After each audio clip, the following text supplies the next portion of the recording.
mostrar estos como pequeños resúmenes de la pericarditis aguda, ¿no? Entonces, habíamos hablado de las dos capas del pericardio, la externa fibrosa y las dos internas, la serosa, la parietal y la visceral, que también se llama epicardio, ¿no? Y en medio hay una pequeña cantidad de líquido que son 50 mililitros. Habíamos hablado que todas estas causas, que puede ser generalmente idiopática, viral, infecciosa, la tuberculosis, ¿no? Que es la principal causa que va a llegar a la pericarditis constrictiva, postinfarto de miocardio, síndrome de Dressler, y también aquí esto me estaba olvidando, las plasias primitivas. No sé si en patología han visto que hay un tumor propio del pericardio, es decir, de las capas serosas, pleura pericardio, que es el mesotelioma, que entonces puede también producir derrame pericárdico o pericarditis. Entonces, todas estas causas pueden llegar, hay aumento de la permeabilidad, como habíamos dicho, ¿no? Hay aumento de la permeabilidad capilar y llegado un momento se puede llegar a acumular líquido. Se va a acumular líquido en esas hojas del pericardio y si este acúmulo de líquido, vamos a ver, dependiendo de estas tres causas, se va a producir, entonces podemos llegar al taponamiento cardíaco, que va a comprometer la vida del paciente. Ya entonces también habíamos visto en pericarditis que el dolor es un dolor tipo teurítico, tipo puntada, que se alivia cuando el paciente se inclina hacia adelante, ¿no? La posición maometana también. Entonces, y se irradia, a diferencia del infarto, más bien a los hombros y al cuello. Entonces, esa es la característica de la pericarditis.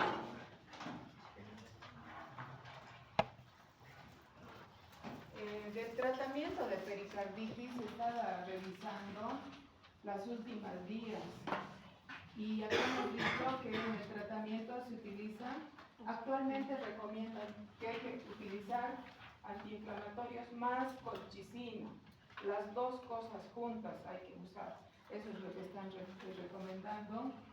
Ya había hablado un poco rápido en la anterior clase, entonces antiinflamatorios más colchicina. De los antiinflamatorios tenemos la aspirina, esta es la dosis, 750 a 1 gramo cada 8 horas, o el ibuprofeno también por 1 a 2 semanas, que se da el antiinflamatorio no esteroide, que puede ser la aspirina, el ibuprofeno o la indometacina. Cualquiera de esos tres se puede utilizar como un antiinflamatorio no esteroide. Estos antiinflamatorios no esteroides se dan 1 a 2 semanas. 1 a 2 semanas. ¿Ya? Y se recomienda que se asocie entonces de entrada ya con la colchicina. Con la colchicina, 3 meses hay que dar de tratamiento a la colchicina, 3 meses. Porque por la recurrencia, no habíamos visto que la pericarditis aguda es una patología que tiene alta recurrencia, 25% de los pacientes van a tener una pericarditis recurrente, por eso es mejor dar colchicina durante 3 meses y luego disminuir progresivamente. Ahora, colchicina, ¿cuánto? Aquí también dice la nueva guía. Si tiene menos de 70 kilos, medio 0.5 miligramos, media tabletita, ¿ya? La tableta viene de 1 miligramo, entonces se da una sola vez al día. Entonces, colchicina, paciente de menos de 70 kilos, 0.5 miligramos, media tabletita. Más de 70 kilos, 1 miligramo. Y esa es la dosis que está recomendada. Entonces, de entrada hay que empezar con un antiinflamatorio no esteroide más colchicina. Porque la colchicina, su principal objetivo es prevenir la recurrencia. Entonces, 3 meses, luego hay que continuar con colchicina.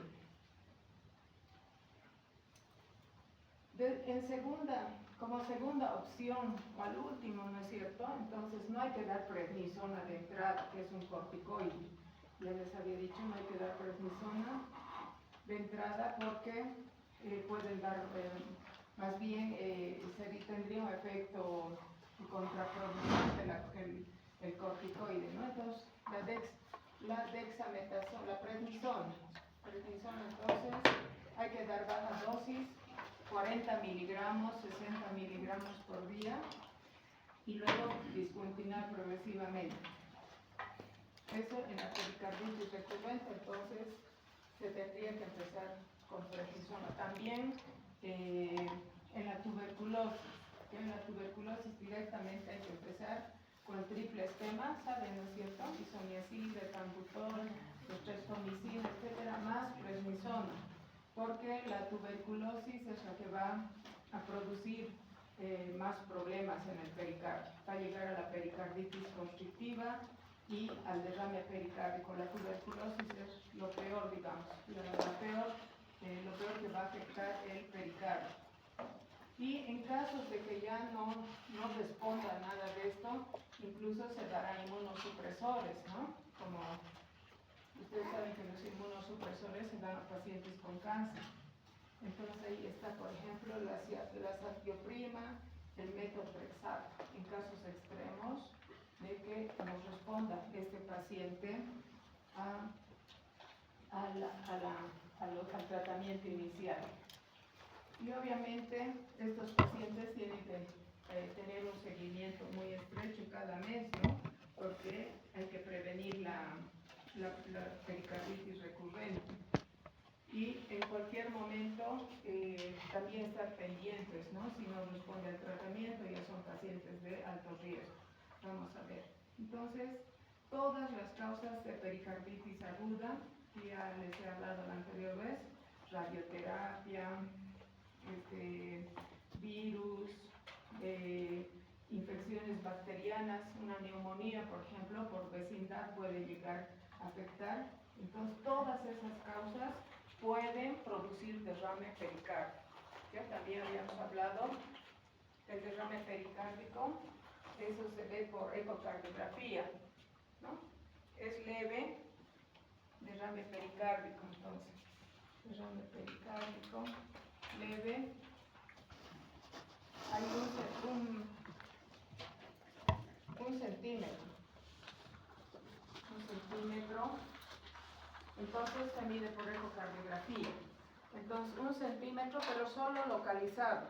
Por ejemplo, en la pared posterior del corazón, entonces por ecocardiografía, el ecocardiografista les va a decir, por ejemplo, hay un espacio libre de ecos compatible con derrame en la pared posterior. ¿Ya? Si mide menos de 1 centímetro, es entonces leve.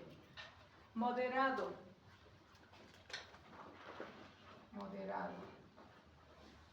Mide 1 centímetro, entonces la separación entre las dos capas es de 1 centímetro, pero ya rodea el corazón. ¿Ya? Moderado, entonces es 1 centímetro. La separación, les voy a mostrar después ecocardiografías, es 1 centímetro, pero ya el líquido ya está rodeando el corazón. En ese caso ya es moderado. Severo es de 1 a 2 centímetros, también rodea el corazón. ¿Ya? Rodea el corazón, 1 o 2 centímetros va a ser el espacio, eso les va a medir el ecocardiografista. Y también decía muy severo, ¿se acuerdan? Muy severo.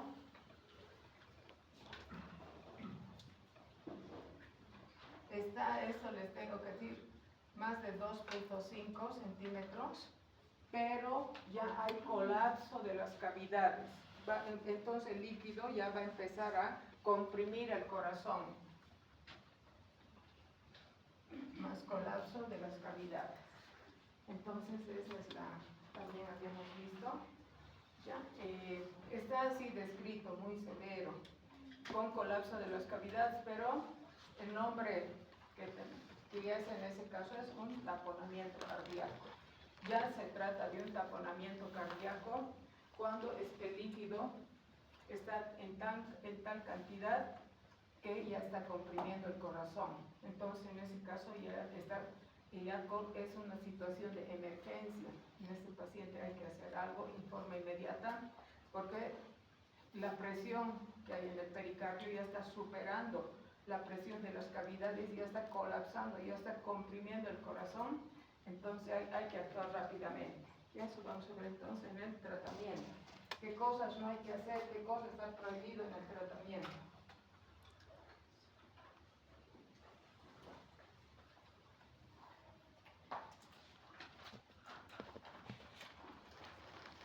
Entonces, taponamiento cardíaco se llama así cuando el líquido que está en el espacio pericárdico ya está comprimiendo el corazón, ya va a comprimir el corazón.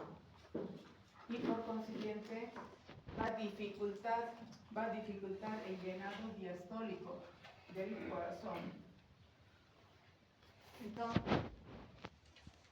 ¿de qué va a depender que un paciente se tapone o no?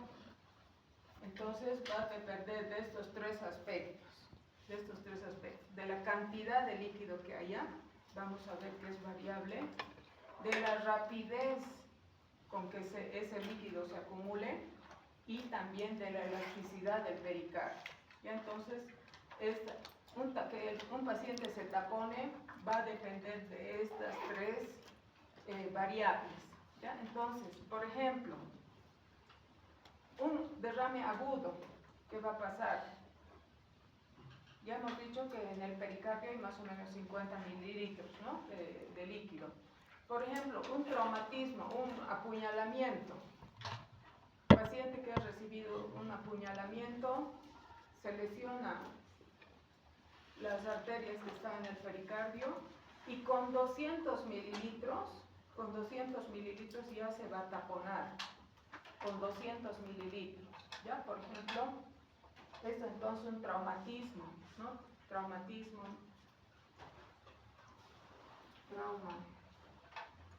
herida penetrante, ¿no? Herida penetrante.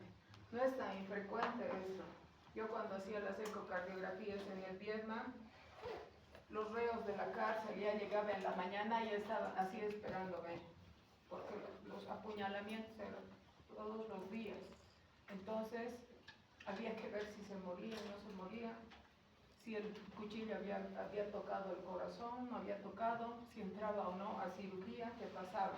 ¿Ya? Porque como les digo, en este caso, por ejemplo, una disección de aorta también sería. Disección de aorta. ¿No es cierto? Que hemos visto, cuando hemos visto insuficiencia aórtica, disección de aorta, ruptura, paciente que ha tenido un infarto. Si es un infarto extenso, por ejemplo, un anterior extenso, se puede romper la pared. Por eso hay que tratar de abrir ya les he dicho, no se puede romper el corazón. Entonces, en este caso, se acumula rápidamente, ¿no? Es pequeña cantidad, 200 mililitros no es mucho, pero la rapidez con la que se acumula no le da tiempo al pericardio de distenderse.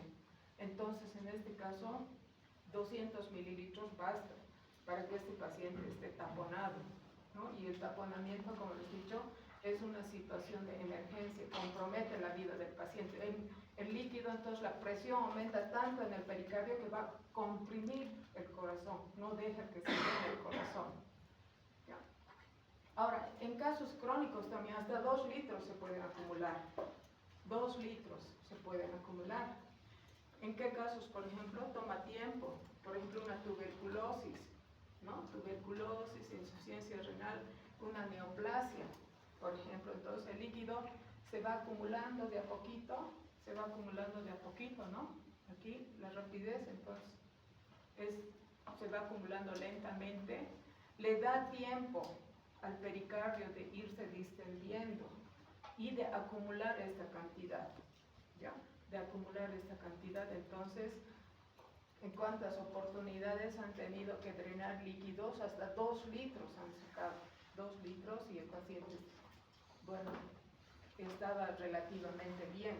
Entonces le ha dado tiempo a este paciente de que su pericardio se vaya distendiendo.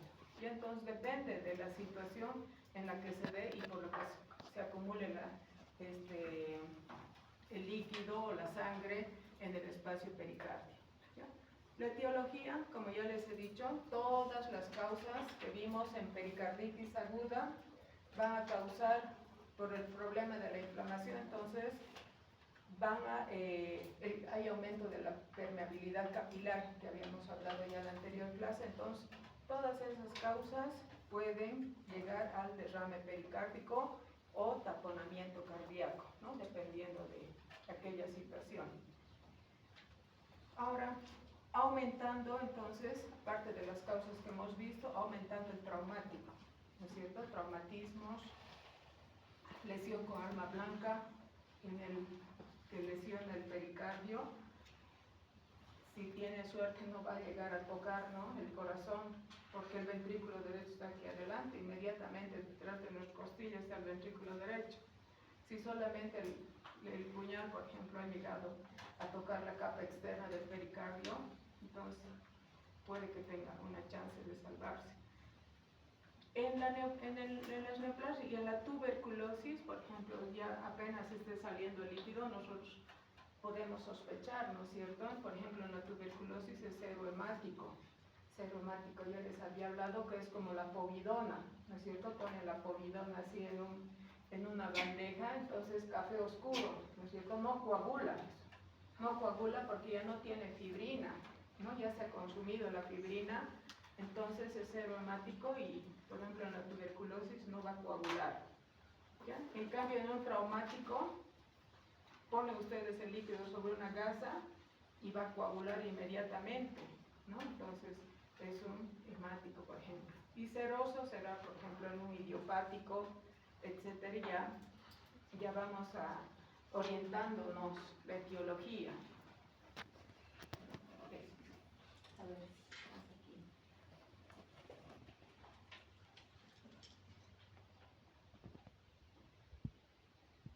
Como más o menos lo que les he dicho, la capa externa, ¿no?, es fibrosa,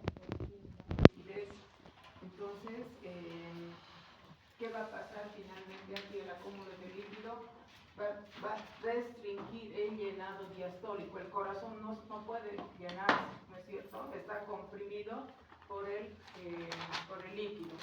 Y esta restricción al llenado, entonces, ¿qué va a pasar en cuanto a fisiopatología? Aumenta el líquido, la presión que hay en el pericardio. Va a aumentar la presión en el pericardio y va, inclusive ya cuando el paciente ya no puede más, va a comprimir el corazón. Por consiguiente, en un principio lo que se va a ver, restricción al llenado. Va a ver el corazón no puede recibir la sangre y esta restricción al llenado, vamos a ver en el taponamiento toda la diástole está comprometida. Vamos a ver que en la pericarditis constrictiva al principio la diástole está preservada, pero en el taponamiento está comprometida toda la diástole. No se puede llenar el ventrículo izquierdo, ya no puede recibir sangre. ¿Ya? Lo primero entonces, cuando ya está habiendo taponamiento, se va a empezar a colapsar primero las cavidades derechas.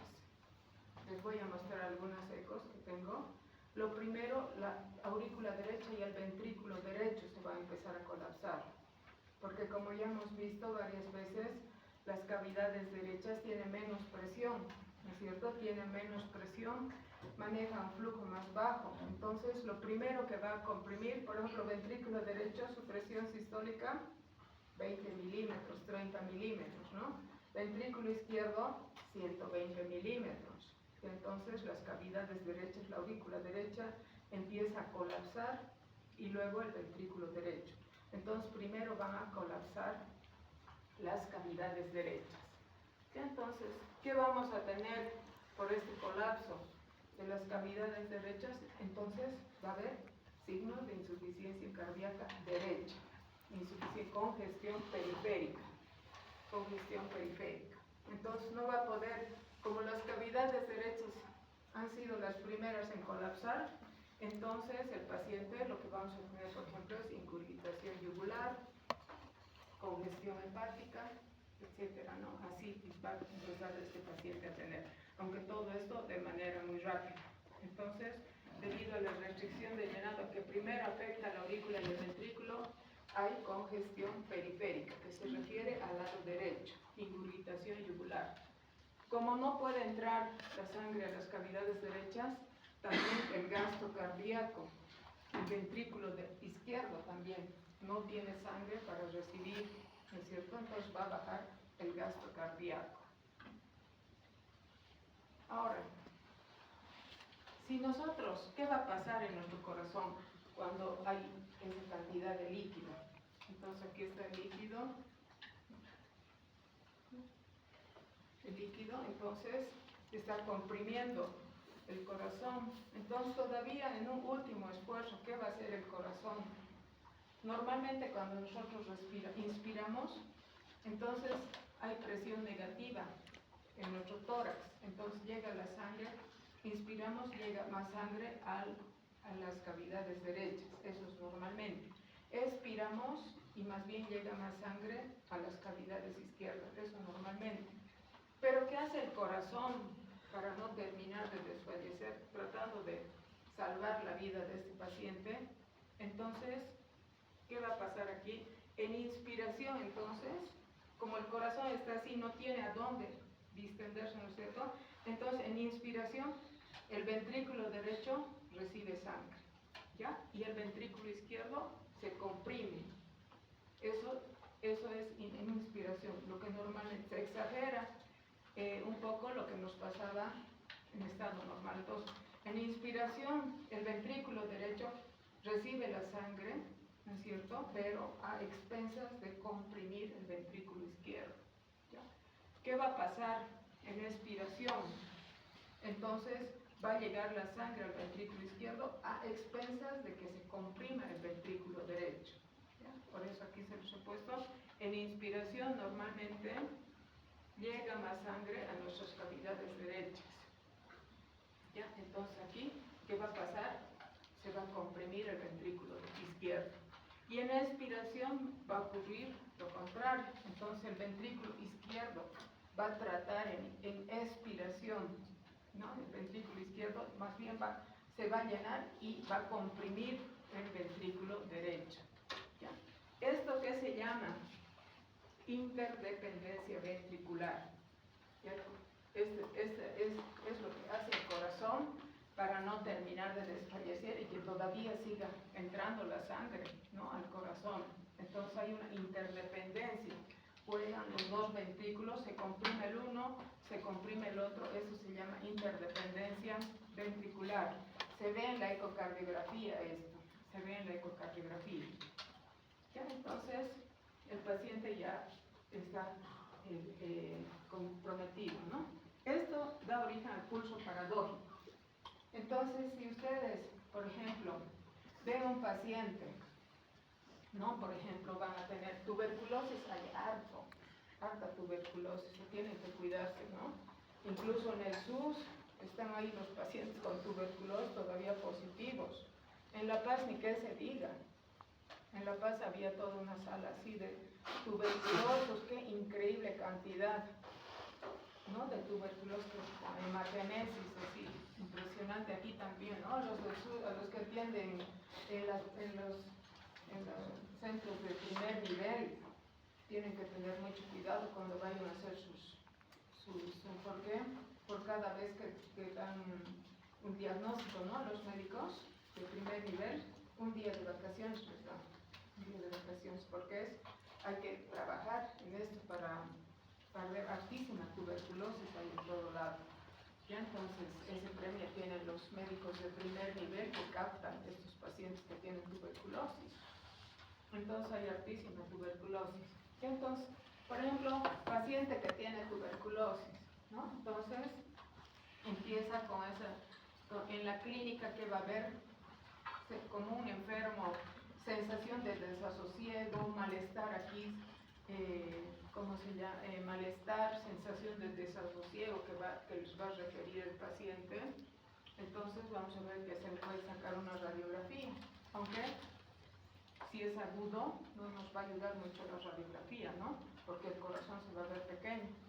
Pero entonces, si ustedes están sospechando, ¿no?, que por ejemplo este paciente tiene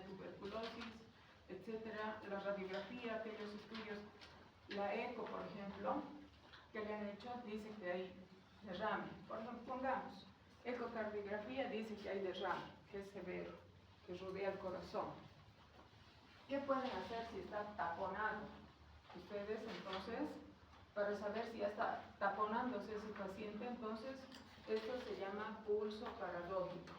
¿Ya? Pulso paradójico. ¿En qué consiste? Entonces le van a tomar su presión a este paciente, la presión sistólica, ¿no? Y si hay caída de la presión arterial de 10 milímetros o más, en inspiración, quiere decir que ese paciente ya está taponado, se está taponando, ya está con interdependencia interventricular. Porque expresión de la interdependencia interventricular es el pulso paradójico. Entonces, lo primero que nos va a orientar, como cualquier paciente que llega, ¿no es cierto?, a la consulta, entonces ustedes se van a tomar la presión arterial. Si ven su corazón así en botellón, por ejemplo, que enseguida vamos a ver la radiografía cómo es, entonces le dicen, inspire suavemente, le vuelven a tomar y ahí va a caer la presión arterial en 10 milímetros o más. Eso quiere decir que ya está colapsando el ventrículo izquierdo, en este caso, ¿no? Cae la presión sistólica, ya está colapsando el ventrículo izquierdo. En inspiración, entonces, lo que vamos a hacer, lo que acabo de explicarles, se va a llenar el ventrículo derecho y va a colapsar el ventrículo izquierdo, y esa es la explicación por qué va a caer la presión sistólica. Ya se llama pulso paradójico, que es lo que primero que nos va a orientar que este paciente está ya taponándose. Bueno, en la clínica hay una tríada de Beck, que tal vez ya la han...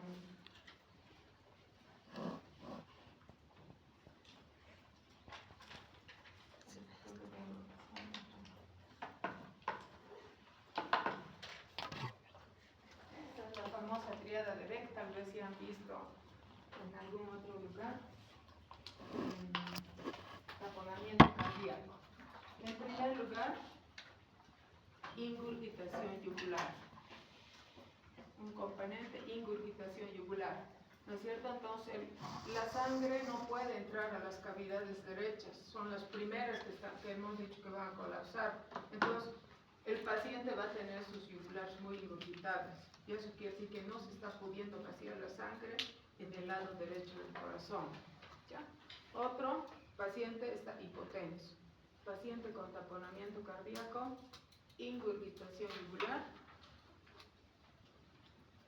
hipotensión y ruidos cardíacos hipofonéticos, ¿ya? Apagados sin intensidad. Esa es la tríada de Beck que se describe en los pacientes con taponamiento cardíaco. Entonces se llama ingurgitación yugular, no se puede vaciar la sangre en las cavidades derechas y están colapsando, ¿no?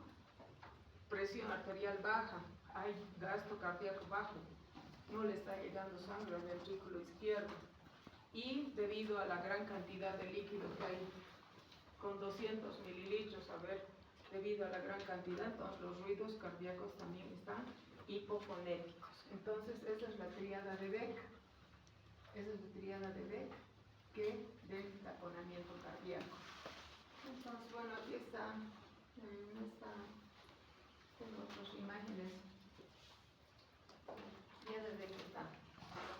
Entonces, para que recuerden, ingurgitación yugular. Aquí está el derrame pericárdico, ¿no? Que está comprimiendo el corazón. Hipotensión y ruidos cardíacos apagados. Esa es la tríada de Beck del taponamiento cardíaco. Bueno, en diagnóstico, lo primero, antes, como ustedes han visto en estos temas que hemos visto, lo primero clínica, ¿no es cierto? Luego electro, hacemos primero electro, luego radiografía, etc. Hemos estado haciendo entonces las patologías que hemos visto. Pero en taponamiento, lo primero que hay que hacer es ecocardiografía. Es lo primero que hay que hacer, es ecocardiografía. No vayan a pedirle todavía electro, radiografía, nada de eso. Directo, hay que sospechar y hacerle una ecocardiografía. Entonces, en la ecocardiografía se va a ver este espacio libre de ecos, ¿no? Por ejemplo, aquí, este es un corte transversal, aquí está el ventrículo izquierdo y aquí atrás, ¿no? Se ve el espacio libre de ecos. Aquí. Entonces, aquí el ecocardiografista puede medir cuánto hay esto, por ejemplo. Aquí adelante no se ve. Aquí sí, por ejemplo, aquí adelante hay, dirían que el pericardio también. No es para ver el grosor del pericardio no sirve tanto la eco. Es medio difícil ver el pericardio, pero aquí hay espacio libre de ecos, ¿no? Aquí está el corazón, ventrículo izquierdo, ventrículo derecho, y aquí hay un derrame pericárdico en la parte anterior, ¿no? Aquí hay un derrame pericárdico en la parte posterior, ¿no? Aquí, bueno, no ha salido bien. Aquí hay derrame pericárdico, aquí hay derrame pericárdico. Igual aquí, ¿no? Aquí está el derrame pericárdico y aquí adelante es pequeño, ¿no? Entonces, el ecocardiografista obviamente son imágenes fijas, ¿no? Entonces, el movimiento, siempre tratar de medir el lugar donde hay más distancia.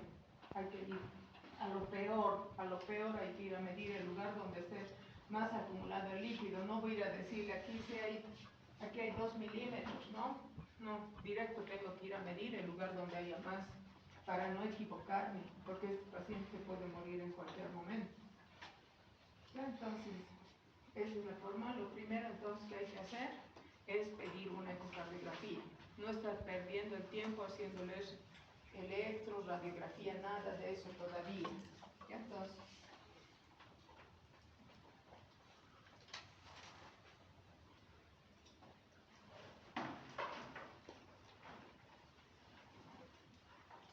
en el electro, ¿qué vamos a ver? Entonces, alternancia eléctrica. Vamos a ver alternancia eléctrica. ¿Qué significa esto? Aquí, si ustedes se fijan, en este electrocardiograma, hay unas ondas R grandes y otras pequeñitas. Grande, pequeñita. ¿No es cierto? Aquí también se ve. QRS grande, aquí disminuido. QRS grande, disminuido. Esto se llama alternancia eléctrica. Aquí también se ve QRS grande, QRS pequeño, grande, pequeño. Entonces, ¿por qué se ve esto? Entonces, el corazón se bambolea, incluso en la ecocardiografía, el corazón así, corazón nadante se dice, corazón nadante, pareciera que está nadando en una gran piscina, el corazón se mueve así, cuando el derrame es grande, ¿no? Entonces el corazón así como nadando, swimming heart incluso se llama. Entonces cuando se acerca a la pared anterior del tórax, entonces vamos a ver estos complejos QRS grandes. Entonces, el corazón se acerca, QRS grande. El corazón se va atrás, QRS pequeño. Entonces, esto se llama, en el electrocardiograma vamos a ver esta alternancia eléctrica, es el movimiento del corazón que se acerca a la pared anterior del tórax. Entonces, vemos complejos QRS grandes, pequeños. Ahora, en la radiografía, imagen en garrafa, que se llama.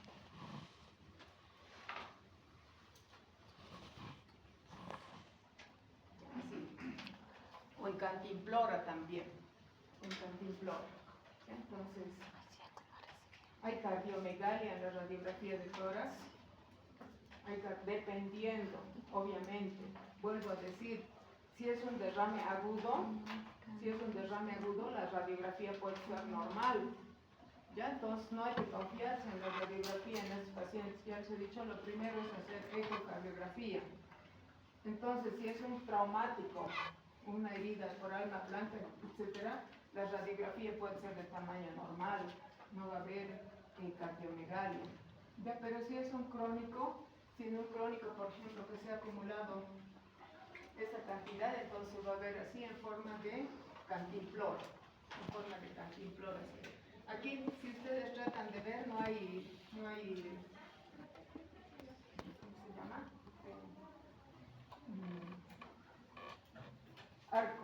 no hay arcos, ¿no? Entonces esto está recto.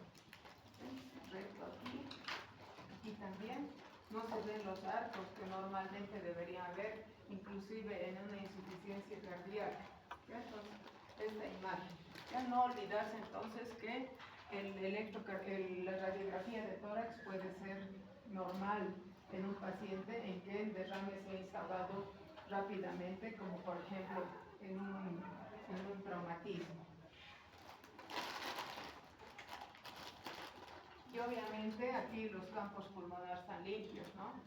Capaz de que si esto tenemos que hacer, les dicen a ustedes, haga diagnóstico diferencial de una miocardiopatía dilatada, ¿no? Entonces, ya hemos visto que en la miocardiopatía dilatada hay congestión pulmonar, las líneas B de Kerley, puede haber derrame pleural, etc. Entonces, aquí los campos pulmonares están limpios. Entonces, eso también nos orienta. Probablemente este sea un derrame crónico, ¿no? Semejante cardiomegalia. Ahora, tratamiento. Por nada del mundo, aquí está, no se tienen que olvidar de esto, nunca más. No hay que darle diuréticos ni vasodilatadores a este paciente. ¿Se acuerdan que nuestra también pregunta que examen así, ¿no es cierto? No hay que dar vasodilatador porque le podemos desencadenar peor un síncope al abrir el lecho vascular.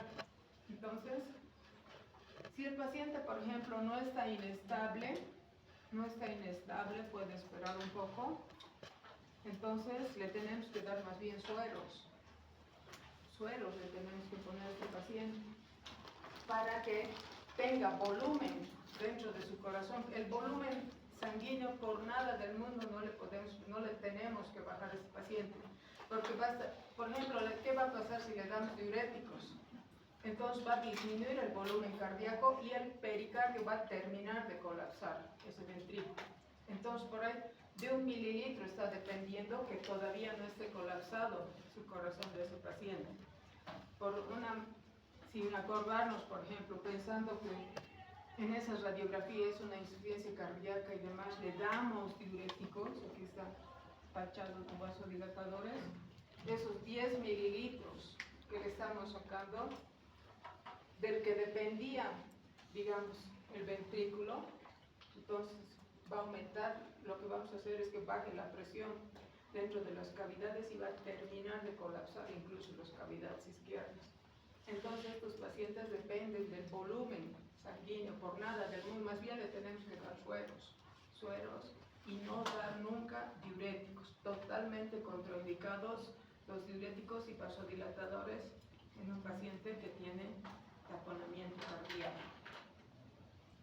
Entonces, eso, si el paciente. Ahora, si el paciente está inestable, hay que hacer una pericardiocentesis de urgencia. Lo más rápido posible, hay que entrar a pinchar y sacar el líquido pericárdico, ¿no? Entonces, ¿cómo se hace este procedimiento? Por debajo, aquí, por debajo del sifoides. Entonces hay que pinchar en dirección al hombro izquierdo. Ya por ahí usted les va a tocar hacer para salvar la vida al paciente. Entonces hay que introducir la aguja por debajo del apéndice sifoides en dirección, así por debajo, no irse adentro, lo más, digamos, superficial posible, ¿no? Entonces hay que entrar aquí en dirección esto, casi tratando de digamos, por debajo de las costillas, ¿no? Luego que se introduce la aguja, primero hay que llegar a pinchar el pericardio fibroso, ¿no? Una vez que ha llegado ahí, recién se introduce el catéter de Pictel. Ahí no se van a aspirar seguramente líquido, entonces recién se introduce el catéter de Pictel, que hemos hablado varias veces, ¿no es cierto? Entonces a través de esta aguja se introduce el catéter de Pictel que se va a ir a enroscar dentro del pericardio. Ya saben que a estos pacientes nunca hay que meter catéteres así rígidos, siempre catéteres de Pictel en el corazón. Entonces introducimos su catéter de Pictel. Solamente con la aguja tienen que atravesar el pericardio fibroso. Ahí paran. Entonces seguramente van a aspirar un poquito. Ya verán si es seroso, si es hemático, ¿no? Si es serohemático. Obviamente un derrame leve, así que es posterior, no hay que ir a pinchar. Tiene que ser un derrame moderado o severo. ¿Por qué tenemos el riesgo de ir a pinchar el ventrículo derecho podemos pinchar? Entonces, eso generalmente lo hace un cardiólogo intervencionista, ¿no? Pero si nosotros tenemos que salvar la vida del paciente, hay que hacerlo. Entonces, a través de la aguja se introduce el catéter de Pictel y se llega al pericardio, donde se va a enroscar. Y luego de a poquito hay que ir drenando el líquido. Nunca de golpe, nunca de golpe. ¿Por qué? Acuérdense que el ventrículo derecho está colapsando. Ha sufrido, ya seguramente está con isquemia, ¿no? Este ventrículo, la circulación coronaria al ventrículo derecho con toda seguridad está comprometida. Entonces, si se saca rápido, yo he visto, se hipotensa el paciente y por nada del mundo se lo puede sacar de esa hipotensión, ¿no? Eso les ha ocurrido, le ha ocurrido al cirujano cardiovascular. Tenía un derrame severo, ya estaba colapsando ventrículo derecho. Entonces dice en las guías, debe salir lentamente, tiene que recuperarse un poquito el ventrículo derecho. Ha estado con compromiso de la circulación también el ventrículo derecho. Y dice en el libro, saque lentamente. Después casi se le murió su paciente porque lo sacó rápidamente. Entonces yo le dije, bueno, tú tenías que saber que tenías que sacar lentamente ese líquido, ¿no es cierto? Así está en las normativas. Casi se le murió porque hizo una hipotensión y le costó sacarlo a ese paciente. Entonces hay que ser muy cuidadosos, el líquido debe salir lentamente, ¿no? Ya obviamente, si es hemático o seromático, pensaremos en una tuberculosis o es seroso. Ahora, hay 4 estudios, una vez que ha salido el líquido, 4 estudios.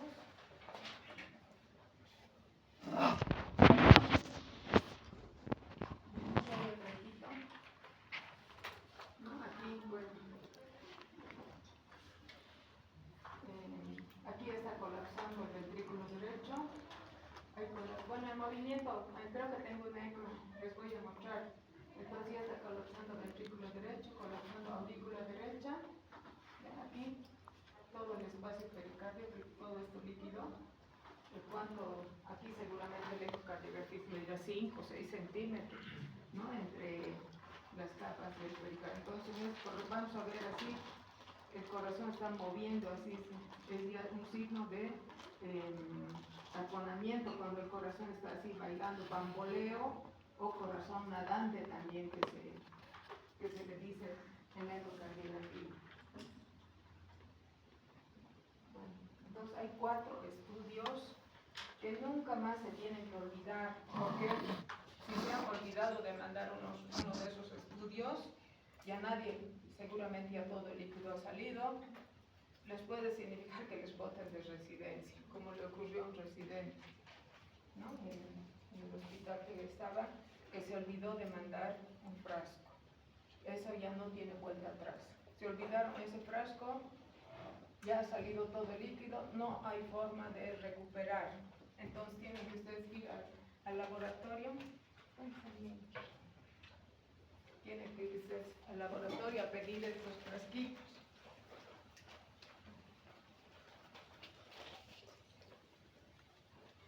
Ya, 4 frascos. Entonces, uno va al laboratorio central.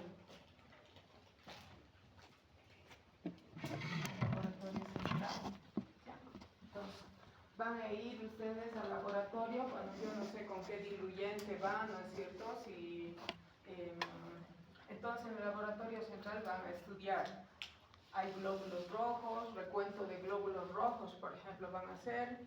Si hay leucocitos, glóbulos rojos, glóbulos blancos, glucemia, no glucemia. Todos los estudios proteínas, si hay proteínas en ese líquido, entonces el laboratorio central, todo eso le van a estudiar, ¿no? Ya sería el laboratorio central. Otra muestra tiene que ir para cultivo. Entonces se van a infectología ustedes o al laboratorio y le dicen, yo tengo que traer un líquido, denme frasco para cultivo. Tiene que ser cultivo para hongos y bacterias, obviamente, ¿no? Y hay bacterias, etcétera, porque si es purulento, por ejemplo, quiere decir que hay una infección y también esos progresan al taponamiento, los derrames purulentos. Entonces, ya se hacen dar un frasquito, voy a necesitar hacer cultivo para hongos y también para bacterias, ¿no? Cultivo bacteriano. Entonces, tercer cultivo, tercer frasquito, ADA. ¿Ya? ADA. Ya saben qué es el ADA, ¿no es cierto? ¿Saben? ¿Saben? No llevado en un laboratorio, pero es para tuberculosis, ¿no? ADA. Para TBC. Entonces, le piden ADA en ese frasquito. Ya saben ustedes, tuberculosis es causa frecuente, ¿no es cierto? Entonces, sí o sí no se tienen que olvidar de ese detalle. El ácido de amino de acético, ¿no es cierto? Para ver bueno, pues ya, no nos vamos a meter a cómo harán la prueba, nada de eso del laboratorio. Pero para tuberculosis tiene que ir. ¿Y el cuarto para qué iría? ¿Para qué iría? Para la ICO. ¿Para qué? ¿Para qué? ¿Para qué? A ver, piensen. De todo esto que hay aquí. ¿Anatomopatológico? Sí. ¿Ay, cómo? Anatomopatológico. ¿Cómo? Más cortito, dile. De todo esto, ¿qué le van a mandar? Obviamente en la central saldrá si hay sangre, todo eso, ¿no? Si es tuberculosis, la glucemia baja, la glucosa baja, por ejemplo, urea, todo eso. En el laboratorio va a ser. ¿Cuál es el otro frasco? Papa Nicolau, ¿ya? Para ver si es un tumor, ICO. una neoplasia, Papa. Aquí creo que es Papa, ¿no? Papa Nicolau. ¿Ya? Papa Nicolau. Oh, no, con una A nomás creo que sí. Creo que está inventando. Papa, mejor poner todo por su floja, no escribir mejor. Papa Nicolau. Entonces, para ver si no es un tumor, tenemos que ver un mesotelioma, puede ser una metástasis, ¿no es cierto? Una metástasis. ¿Qué es lo que va a metástasis? Un neo, por ejemplo, yo les he dicho, cáncer de pulmón, cáncer de mama, derrame pericárdico. ¿Ya? Entonces, esos 4 estudios no se tienen que olvidar de hacer un derrame pericárdico. ¿Ya? No se tienen que olvidarse. No hay vuelta atrás. Se olvidaron uno de esos, por ejemplo, para su mala suerte, se olvidaron del cultivo. ¿Cómo van a hacer el tratamiento? El tratamiento bacteriano. No van a tener diagnóstico. Y eso es una calamidad. Sería una calamidad porque es un cuadro grave, una pericarditis. Es un cuadro grave. No va a responder, peor si le dan prednisona, ¿no es cierto? Ese paciente se va a incendiar peor ese paciente. Entonces, si es una neumonía, etcétera, ¿cómo van a adivinar a qué va a ser? Entonces, estos estudios no se tienen que olvidar. Y generalmente son para todo, ¿no? Para pleura, para líquido acítico y para pericardio. Generalmente para los cuatro líquidos que se saquen generalmente dan a lo mismo, en todo caso, pero siempre háganse orientar, ¿no? Con el médico o el laboratorio, vayan, para esto voy a sacar, ¿qué tengo que traer? O tiene este frasco, que no les falte nunca este frasco, ¿ya? Cualquiera que se olvida, es un Papa Nicolau, se olviden, para mala suerte es una metástasis, algo que va a hacer. Se quedan sin diagnóstico y eso sería sumamente grave. ¿Ya? Descansaremos un ratito entonces.